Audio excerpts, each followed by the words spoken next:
लेकिन आपकी नाक सिर्फ इतना ही नहीं करती है कि वो हवा के लिए आने जाने का रास्ता बने।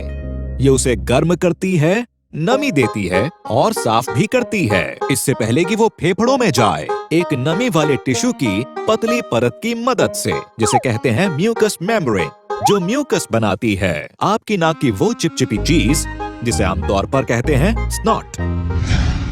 स्नॉट नाक के बालों के साथ मिलकर काम करती है अनचाहे छोटे कणों को रोकने का, जैसे धूल और कीटाणु जो फेफड़ों को नुकसान पहुंचा सकते हैं। जब ये रुकी हुई गंदगी सूख जाती है म्यूकस के साथ तो बनते हैं बूगस।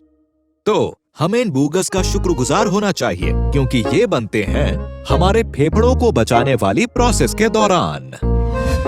लेकिन कभी कभी नाक में कुछ ऐसा फंस जाता है जिससे आप छुटकारा पाना चाहते हो, और जानते हो ना फिर क्या होता है? आप छींकते हो।